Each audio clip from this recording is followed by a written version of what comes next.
We rolling. Okay. All right. You ready? Sure. Let's do this. Okay.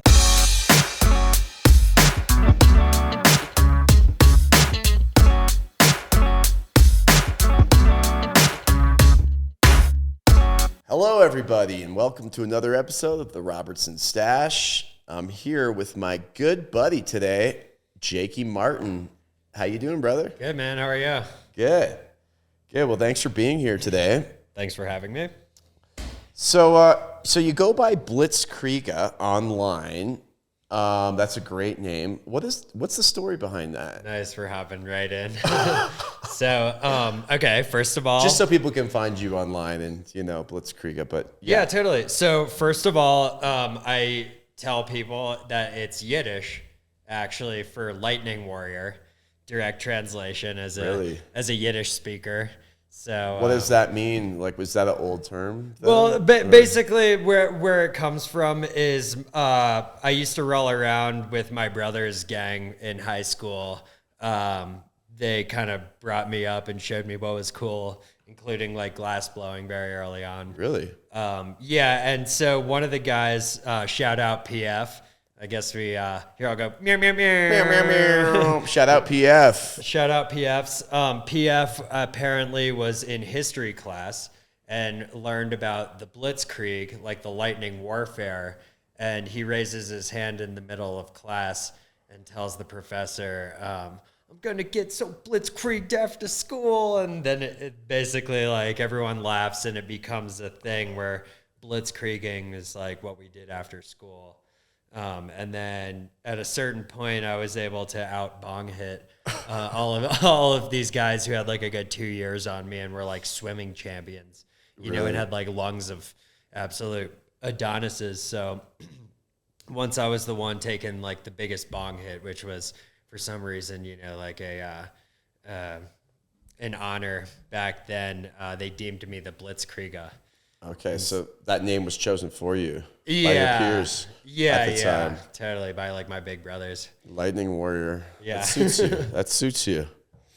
What's new and exciting in your life right now? Any shows coming up or at this big parties? Point, not really. I'm just developing a bunch of new stuff. I'm kind of actually in the process of trying to evolve my work a little bit. Are you? Yeah. I had a lot of fun with the designs that I've been working with for the past few years, but I feel kind of like this compelling call to like evolve myself artistically right now. I'm just kind of in this stage of my life where it feels good thinking about doing that. I feel that right now. So a lot of your work, here's one of the latest pieces that we've made together, but it seems like there's a reoccurring theme where a lot of your subjects are all filled with air. They're either an inflatable tube or like the inflatable wacky guy. Is there something behind that, like some metaphor or anything?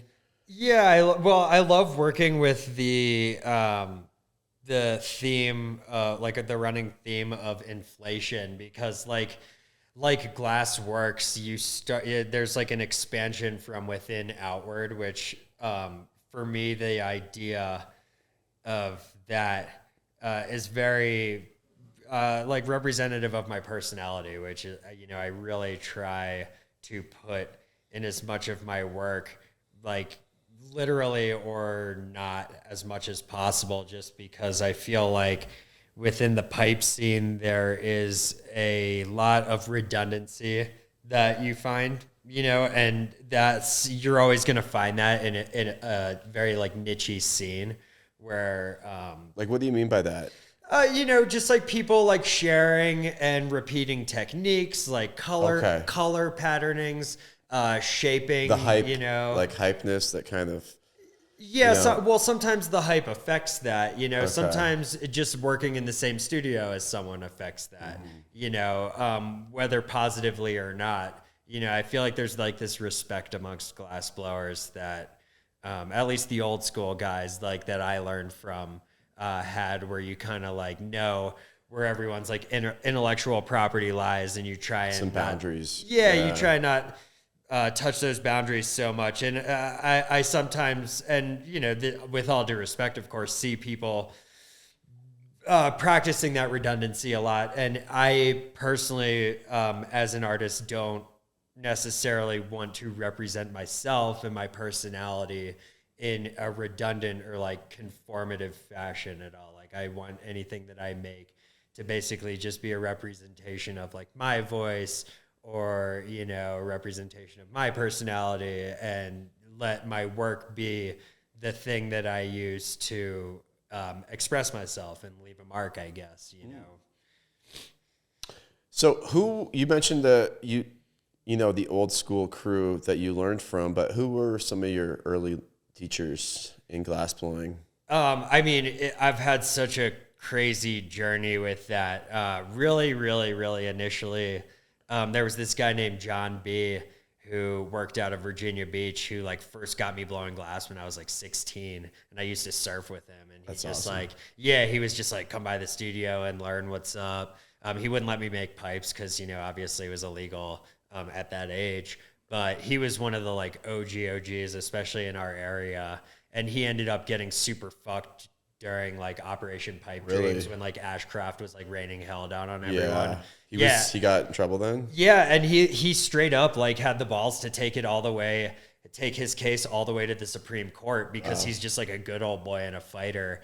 And there were some people in the game that weren't too stoked about that, but you know, the way I looked at it was like, again, he had the balls to like try and take it as far as he could for the crew. So like, you know, like sometimes you fight the law and actually win, and it would have been beautiful to see that happen, you know. It's tough to fight the government, man. Yeah, but unfortunately it was just like a very conservative time politically, so like, you know, Ashcroft was just on a reign of fire, but that's neither here nor there. But yeah, after that I ended up going to college or university, I guess, for glass art, and studied under Emilio Santini for 4 years. Yeah, so basically he was running the flameworking department at this art school in Richmond, Virginia, which is like 2 hours away from Virginia Beach. So I could still like dash down to the beach and surf whenever the waves turned on. Yeah, it was super sick. But yeah, I got to study under Emilio for 4 years. Wow. Which was, yes. Strictly flame working, did you do? Or well, I did do some offhand work, but there was this weird dynamic between myself, who had come into this art program at basically age like 18 or 19, ready to become an artistic pipe maker. And this was still at a time when like the institutionalized like glass art world was completely like denying the existence of any artistic value within pipes. Even though this was a time when like Slinger and Snick and all the boys in Philly, like Jag, like Nate, salute all you boys, were throwing down so hard and like creating this cultural movement around what we were doing at the time, or what they were doing at the time, and what I wanted to be doing at the time. And so I come into this like fairly prestigious glass art program wanting to be part of that movement, and they're telling me essentially that, you know, there's no artistic merit to this stuff, and I'd never be taken seriously if I wanted to follow the creative journey that I was in this place to develop to begin with. So I was like, I was fairly disillusioned by this whole like institutionalized glass world. So I limited my offhand experience, like the, you know, actually furnace glass blowing, to what I needed to get through the program. And I put my all into it when I did it. But I just really, at that point, which was a little bit in the ignorance of my youth, like just kind of rebelled against that, because all I wanted at the time was to just to dip my toes in becoming, you know, this new world I was getting into. Of being so like for those 4 years, did you make any pipes at all? Oh, absolutely. Oh, yeah? Okay. Yeah. I built a studio at this house I had in a pretty rough neighborhood. We had like a half pipe and a glass studio in the backyard, and then like a jam room with like 2 drum sets and all these like amps and every guitar and bass you could ever think of. It was super sick, because that sounds awesome. My roommate was in jazz school at the time. Now he's a som. Shout out Brady. Meow, meow, meow, meow. He's a what? He's a sommelier now. Oh, okay. Yeah. Som. Anywho, so yeah, I had that studio at my house, and then at the same time was working at a pipe shop making production on the weekends, both to hone in my skills and pay for school and to eat and stuff at the same time. Cause like, that was a good way to pretty crazy make experience. some money too. Yeah. It wasn't bad. I mean, I was using such a shitty, like old AIM kiln that was wired all weird. And like maybe 1 out of every 6 sessions where I'd make like 10 inside out spoons for like $10-15 a piece. I'd come in the next morning and they'd all be fused. Yeah, they'd all be fused because I had one of those too with like an analog dial too. Yeah, exactly. Like, turned it up too hot. Everything's flat. So basically the kiln runs up too high while you're sleeping and thinking all your stuff's annealing, and it all melts. I'm like explaining. What was your first torch that you started with? So it went Red Max for a good 2 years, Nortel, and then a Carlisle. And I beat that Carlisle up for a good CC, 5. Yeah, CC for a good like 5+ years. And then got the Herbie that I have now, which is like the big boy. 50 mil or what? The 60, 65, 60, whatever. Yeah. I forget what it is, but I've had that for at least a decade at this point, maybe 12, 13 years. That was my first torch, Nortel Red Rocket, actually. Yeah. Shout out Nortel from Toronto. A word from our sponsors. This episode is powered by Yerba Star. When I'm blowing glass all day, Yerba Star keeps me fueled up. Started by Glassblowers, and hey, they're made for glassblowers. Tell you what, and probably musicians and athletes, whoever likes yerba mate. Yerba Star is passionate about drinking yerba mate, and what makes it so great are the families and farms who produce it. They have great flavors like lemon lime and mixed berry. Check out their Instagram at Yerbastar. Yerbastar. Find them in select stores across Colorado or purchase straight from their website at yerbastar.com. Now, back to the show. When you were at school and you were just trying to get good grades and not really, focused on the pipe thing there. I don't know if that was like my main concern. Well, you were trying to pass, right? With following through with their projects. I was trying to make mama proud. What did your body of work look like back then? Were you, what were you making? Oh, man. I had a few interesting periods whilst in art school. Part of what drove me to try and make like the best work I possibly could have, non-pipe, like artistic sculptural stuff, was essentially showing these pipe haters, like, look, this shit's easy. You know what you're looking for us to do. So I do a lot of sculptural stuff that involved large scale installations with using mixed media to try and make glass sculptures not look like glass. So I had like a period where I was making these big like frames that looked like out of these massive like 6-foot bars I was pulling in the hot shop that I painted to look like rusty metal. And I was building these kind of like scaffolded like building frames to look like decrepit old rusty glass stuff. rods. Yeah, and paint and hot glue. I was super inspired by like Paco's work at the time. Okay. You remember like Paco's like rusty stuff. So I basically like copied his formula, but instead of using like glass for the coloring, I was like spray painting. I'd use like hot glue to make like rusty texture and then like spray paint it all and stuff. And did you leave some of it like glass so it kind of contrasted? Or no, not at all. Because really? I wanted you to look at it. I wanted you to look at these installations and have no idea they were glass. Like the only way you would have ever known was because it was like me making them from the glass department. Because we had like these gallery rooms for all the sculpture and craft people. So, you'd get to set up in there and people wouldn't necessarily know what department you were set up at or whatever. Interesting. Yeah. That's cool. So what year was this? When did you get into glass?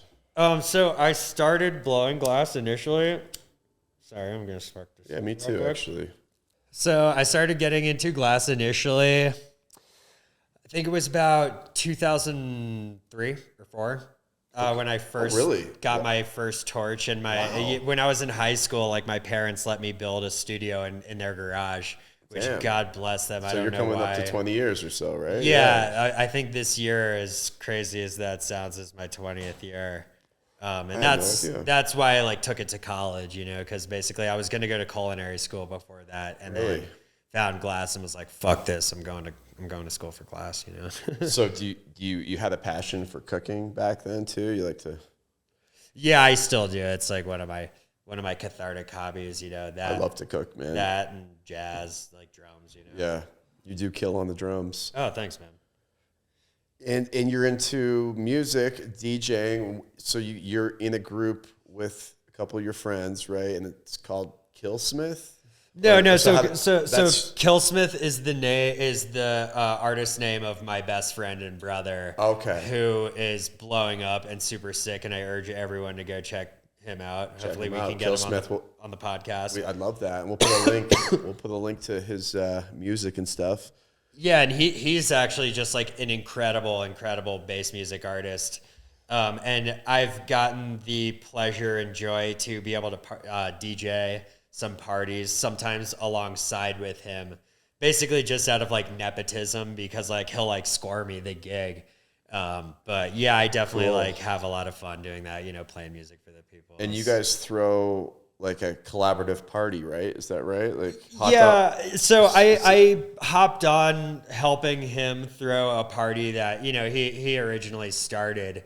But we do this thing called Grillsmith. Grillsmith, yes. Yeah, which is, you know, an extension of Killsmith, where we throw like a day party. Usually we actually just did a night party, and it was super sweet. But we basically set up a bunch of grills next to like the DJ decks, and we get all our friends who are in the area at the time, who are DJs or producers, to come play like a back-to-back set while we hop on and off the decks and grill food and serve it to all the people in the crowd who came to party with us. And yeah, that's cool. So is that an annual thing that you guys do once a year? It started that way. Like it started as our squad's like July 4th party. Okay. You know, and we just started doing it every year. And then it became a thing where like festivals started bringing the party to the festival, so we could, you know, like feed kids during the day. Oh, nice. And it's kind of snowballed to where we've done like, I think like 6 or 7 this year already. Wow. Yeah, so it's definitely a thing to look out for. Were you guys at Burning Man this year?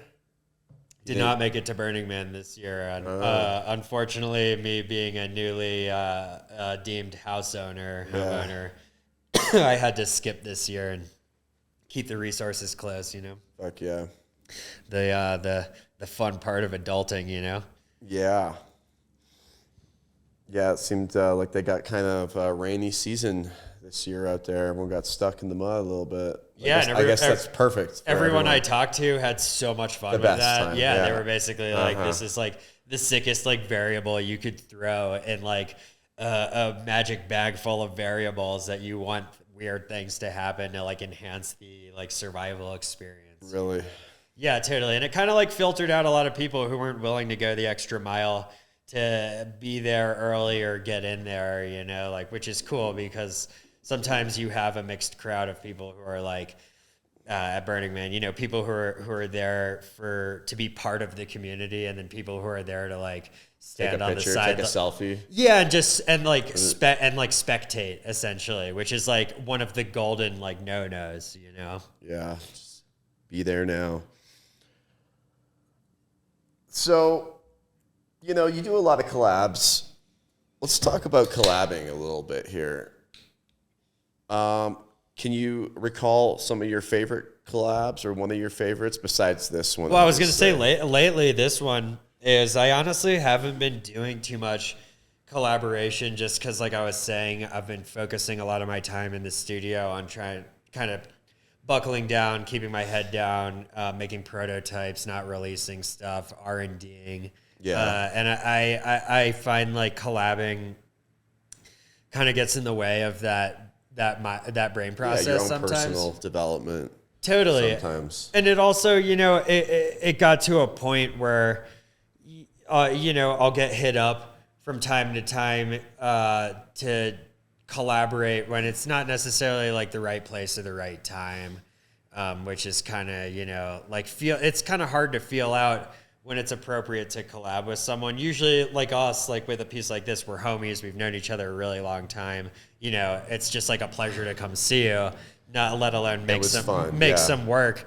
But, you know, when it's a different scenario, it can be kind of iffy sometimes. And I just got to a point where like I had overextended myself in that regard and just said yes to every single one, just because I wanted to show maybe someone who was coming at me with the idea that they thought it was a friendship thing, but really it's like they want something from me energetically. Yeah. Because of like me being further in my career or whatever, which I've only come to recognize experiencing that I used to do that to my homies. So like it's a two-way street, and I get it. I'm guilty. You know, I was guilty of it super hard a bunch of times. I get it. So it's not a big deal. But it's like once I you know, you get to a point where you're so busy with other stuff. That's a good thing. Yeah, you don't, you know, you want to focus on your own artistic journey, not like trying to like water it down with like something that's either like really derivative or something that's happened already or something that's happening. Go collab with this dude because it might get me some new followers or something like that. You know, it's got to be an idea. Well, that's more so what a deeper connection for me than that. Sure, totally. And that's when cool work like this comes out. It's really personal. And that's, you know, sometimes I'll see the motives of like people trying to act like they're your friend, but really they just want the followers from doing social clout. The collab. And then like, you know, at the end of the day, after I had done that a few times on either end of that spectrum, it just doesn't feel good. It's not as fulfilling, and ultimately like the work suffers, like the vibration that comes off the work and the authenticity of it just isn't there. I agree 100%.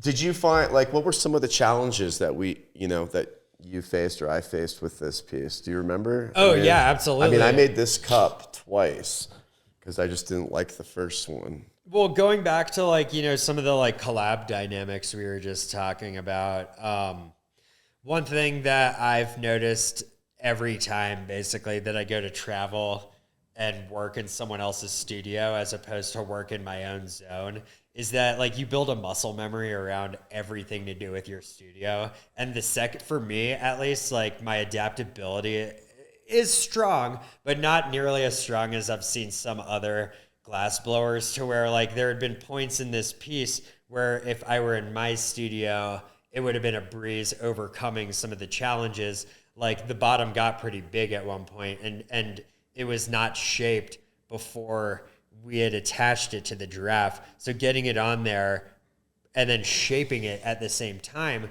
for me was a challenge because I wasn't in my studio, specifically in that moment, not near the lathe. So I remember we had to like heat it up, run it downstairs. And Tuba shouts out, "Thank you so much. Thanks, Tuba. Let us use his lathe." And then I ran it back up and it was all good to go.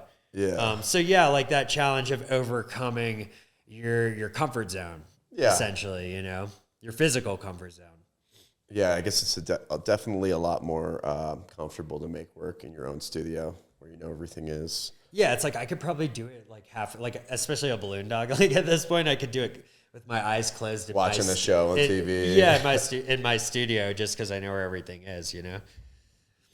What are some collab do's and don'ts, in your opinion, for any young listeners, glassblower listeners out there wondering? Going back to what we were talking about earlier, I would say the most important thing is like knowing your lane. And again, I say this, like I humble myself and say this from being both guilty and innocent, like on either side of the coin of this. Like knowing your lane and getting excited with people of your own skill level to work with and like try and learn to push the boundaries with, because there's so many boundaries that still are just screaming to be pushed within like evolving glass technique and the forms and functions of these pipes. Again, going back to the redundancy, you know, overcoming the redundancy of this stuff, which collaboration helps with that. But I think collaboration with people who are on your level,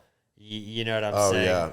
Yeah. So like you can come up together and have a journey with certain artists together. And that's, again, from experience for me, one of the most special things. Like two of my like best friends in the entire world, Sammy Lyons and Andrew Serto, we all kind of like were like we had this like intermingling flow for a really long time of taking this journey together and coming up together, helping each other, sharing ideas, right, and having new ideas together and about everything to do with this scene, you know. And having guys like that in my life that, you know, I shared the same journey with, as opposed to like, you know, looking up or down in that regard, is like one of the most special reflections I think I'm ever going to have about this thing. I like that. Even though I'm not going to say which one sends me habitual pictures of espressos with attempts at getting penis shapes in the foam. Yeah. Unnamed one of those two. Okay. But yeah, he hasn't nailed it yet, but we're hoping soon he gets a foam penis. Oh, I wonder how you do that. What I would say in that regard is it fortifies the authenticity. Yeah, like of the work. You know, because it infuses like the authentic journey and the influence that you have with people who are being influenced by you. It goes into the work, like both like physically, but like energetically as well. Not to sound esoteric about it, but you know, like it's there. Interesting. I like that. What's one of your favorite tools or your go-to tool? What's your favorite tool when you blow glass? Do you have any specific tool that... My mind, dude. Whoa, okay. My TV, honest. Or, okay, TV, I got it. My noise canceling headphones. Really?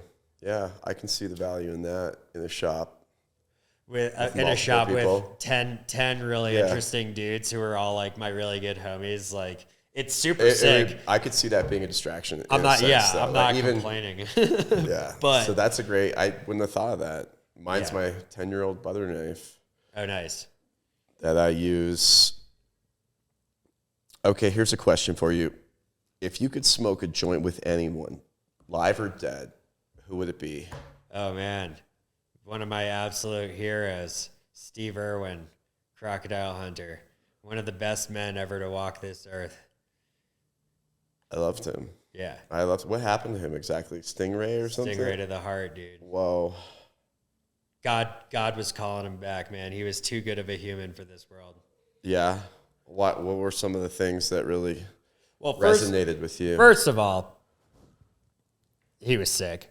I know that's sick. Yeah, he was just super fucking sick. But sick. he You mean awesome, right? Or like yeah, like okay. rad. He was rad. Just the raddest dude. He was kind as fuck. Especially, he like dedicated his entire life's mission to impulsively and vehemently like spreading love for the animal kingdom, love and understanding for very misunderstood creatures. You know, which is an amazing, in my opinion, mission. Not only that, he was super sick at serving, so that was cool. Oh, really? Yeah. Oh, yeah. He would charge. He was a mega charger. But yeah, he was just like one of the kindest, gnarliest dudes.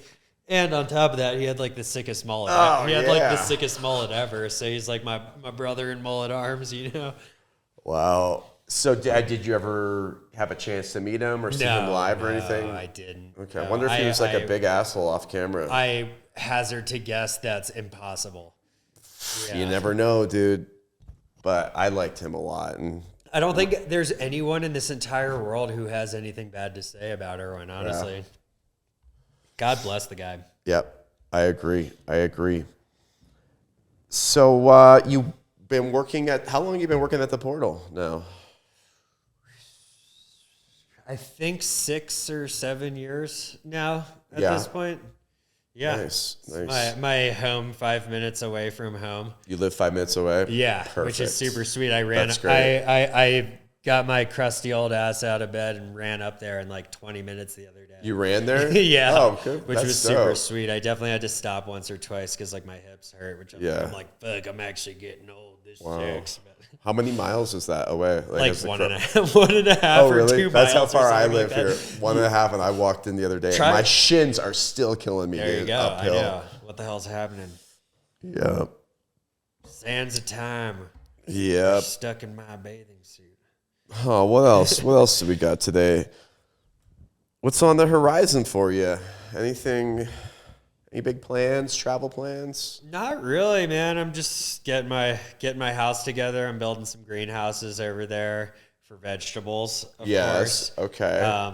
What To- kind of just vegetables? to touch on that for a second, philosophically, I think, first of all, sorry to cut you off. No. All of them, every fruit and vegetable that I can. Really? For the Colorado climate.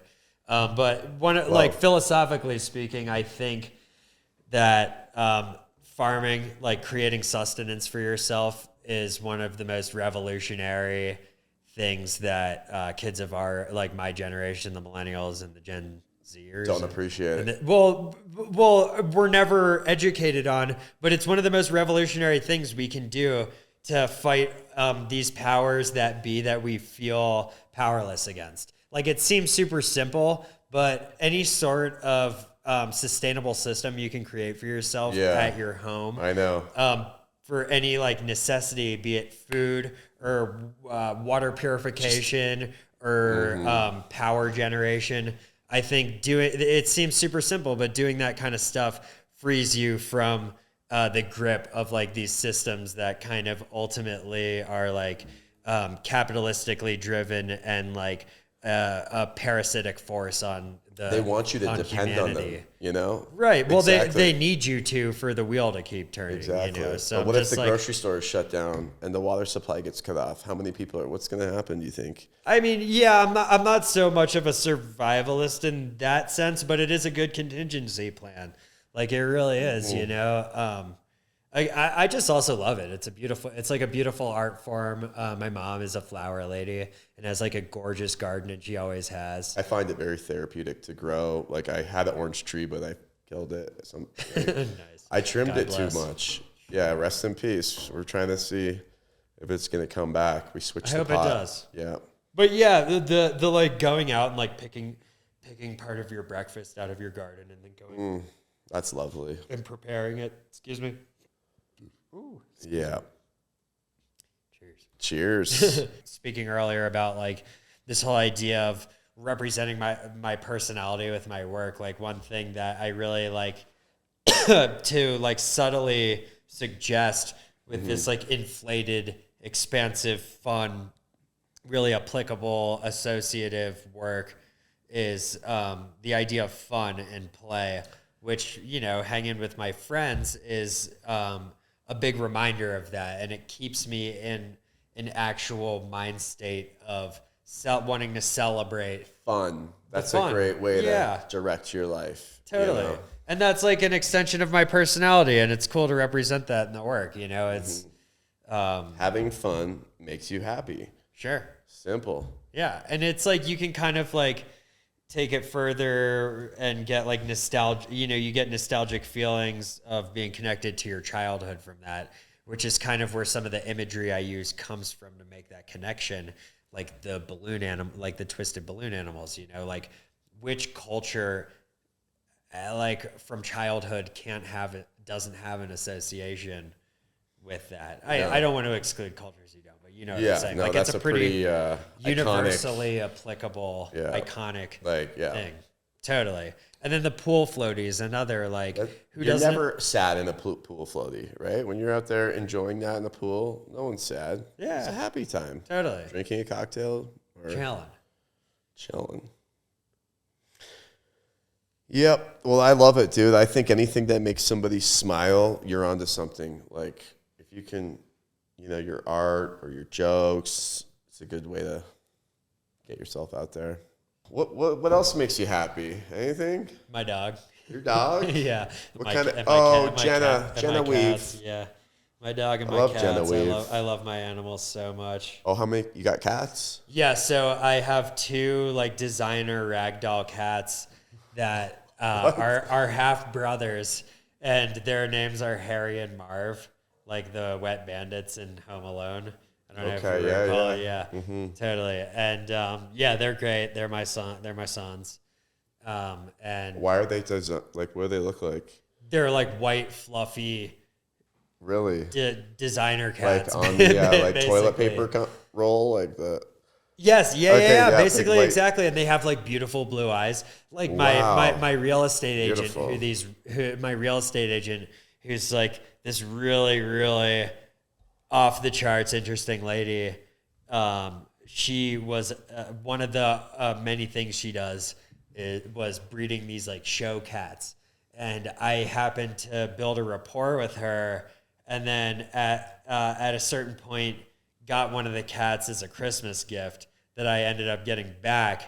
And then I got the half brother. So now I had like the first one was like semi-foisted on me essentially. Cause I've always been a dog guy. I've never owned cats. Never thought I'd have a cat, but now I have two cats. How'd you get the other one? Well, she hits me up and she's like, "Hey, I have a brother." Cause the dad had another litter. And so I'm like, "Yo, I gotta get this guy a brother." Yeah. Yeah. 2 cats are better than 1. Yeah. Did the cat and the dog get along? The cat and the dog? Yeah. That's nice. Totally. Genevieve definitely like holds shit down a little bit. Yeah. She's the boss. Yeah, she's Really? 12, so she's the boss. Okay. But the boys, they get away with their bullshit as long as it's not within like snapping distance of her. Damn. A word from our sponsors. Imagine this, a world with no dirty bongs. Peace water. Peace water. Peace water. The Peace water solution formula works by encouraging more molecule-to-molecule interactions. The ingredients in Peace water solution work to create a natural trap of smoke particulate. This bond makes the solution viscous, which in turn entraps the smoke byproducts and stops resin from forming. I'm a scientist. Look guys, it's 2023, and if you're not using Peace Water right now, then I don't know what you're doing. Find them online at peacewater.com and on Instagram at peacewater. One more beer. One more beer, and yeah. This is one more beer with Jakey and Matt. Yes. Cheers. Cheers. One last question for you, man. So any young glass blowers that are listening out there, and, you know, times are tough right now in the glass market. And, you know, it's tough for someone who really wanted to do this and now maybe they have to, you know, find other sources of income or whatever. But what advice do you have for somebody that wants to be a glass blower and is maybe not there yet and making it, but do you have any advice that maybe could help them? In retrospect, this is not the first time that we've had dips or rises. In this, I hate to call it industry because I like that just bastardizes like this beautiful like sacred thing that we do. But you know, like I would say, like I was young and all I had was blowing glass and broke as fuck and eating sandwiches from the gas station to sustain. And you get through it. And it's like, you know, everybody has their own situation, but, you know, it's a survival of the fittest thing. Persistence. Yeah. Persistence, like, and like, it's like, how much does this mean to you as something you constantly have to ask yourself? It's going to weed out a lot of people right now because a lot of people got into it. It seemed like easy money. That sucks. It's tragic. But yeah, it's and that weeding out. Sorry to cut you off again. No, but it's going to cause it's going to cause the further evolution of this thing. And like we're still in a very early stage of the evolution of this craft. It's kind of like skateboarding right after we got the double kicktail, and like we could start really shredding park in a totally different way. It's like the same respect of like we're still in these like early stages of seeing how far we can take this craft. It's such a new thing over the history of glass and glass art and all arts. New. Totally. Yeah, like 70s, you know, we started getting nicer torches and like even the 40s. But as these techniques are still being pioneered, and we, like you were just saying, we went through like a really easy period where it was a comfort zone. Getting out of that is forcing our scene and everyone in it collectively out of that comfort zone, even myself, to where that's why I feel like I need to evolve right now. Because I want to, but I need to. Yeah, everyone was in limbo in this comfy zone. Totally. And like, totally. Right. So I take it. I take the hard times with the good and send my blessings to anyone who isn't able to sustain as a glass blower through this period. But also say, like, people are doing it and doing it off the skin of their own back. And that's something to be recognized. And persistence is definitely a thing. And you always have to ask yourself how badly you want it. And I'm willing to say that coming from a comfortable position in this thing, only having gone through multiple periods of literally since 16, dedicating every aspect of my life to this thing. How bad do you want it? Having ruined relationships, having starved myself, having had substance addictions, you know what I'm saying? Like everything under the sun,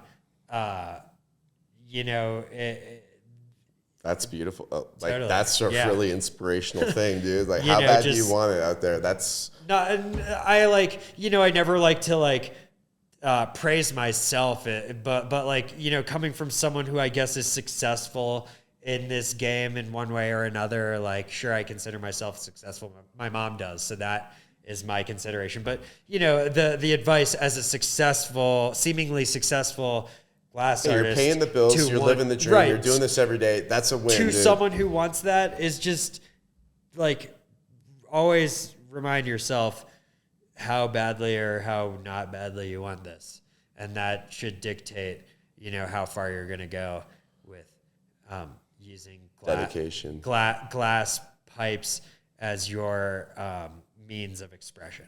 So what does that all boil down to in one line? Instead of one line, I'll give you one of my dad's really early on email addresses. It was at AOL.com. Straight up. He had have fun. HAVFUN at AOL.com. Have Love fun. that. That is the secret to life almost, dude. Yeah.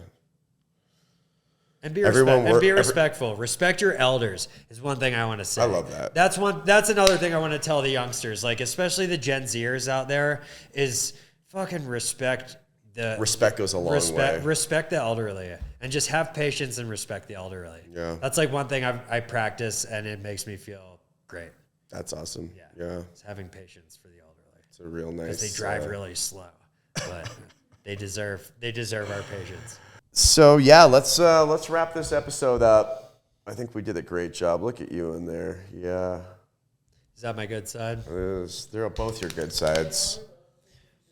So I just want to thank you again for sharing, dropping knowledge on the pod. Oh yeah, dude. Thanks for having me. Hopefully you'll come back and be a co-host or whatever, and I'll see you. I'll see you soon or whatever.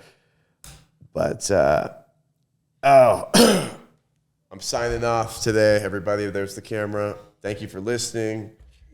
We got Blitzkriega in the house, the Lightning Warrior. We'll see you next time. Thank you.